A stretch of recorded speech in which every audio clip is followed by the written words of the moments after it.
gonna do something. I'm gonna get super weepy-eyed over America right now. Something I never thought that I would do on the show. You know, when you look at the Declaration of Independence, it says, you know, we hold these truths to be self-evident that all men are created equal. Now, obviously, if you're Black like me, there are problems with the document in terms of the way your people were treated and have been treated here for generations. But it's very important to understand that says men, humans. It doesn't say Americans. It says that our entire way of life, our entire government is undergirded by a belief in human rights.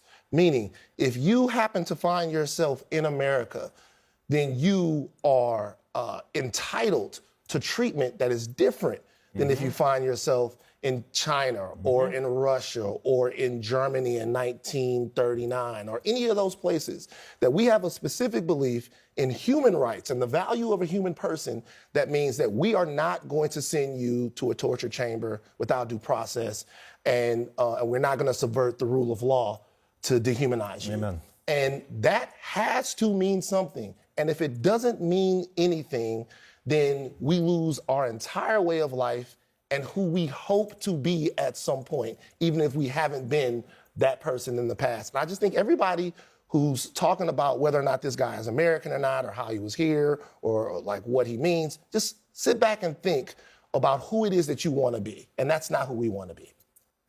If you're standing on American soil, you're allowed to claim asylum. And the scariest thing is that how can El Salvador ever let this man back? We paid them $20,000 to take him.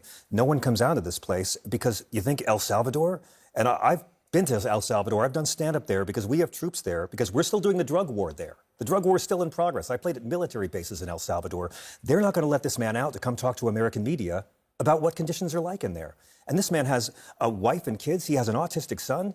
And we have renditioned him like it's 20 years ago to a gulag for torture with no plans to get him back. Stephen Miller calls the judge a Marxist judge who now thinks she's the president of El Salvador. I mean, I guess I'm not surprised anymore about rhetoric, right? But it's not really how our system works. If you disagree with the judge, just appeal it, like the Trump administration actually did. Well, so this whole thing is really unusual to me because they've launched like a PR campaign against this specific person, saying he's an MS-13 gang member, like for weeks. Like J.D. Vance got involved, the press secretary, and they've really gone hard on him. But yet the DOJ attorney who was prosecuting this case basically said, well, we don't really have anything on him. So why wouldn't the DOJ attorney in DHS, who says he's an MS-13 gang member, have done their due diligence? Administrative error. DOJ said they had admitted they'd made an administrative error by sending him there. So it's like the administration's not even talking to each other.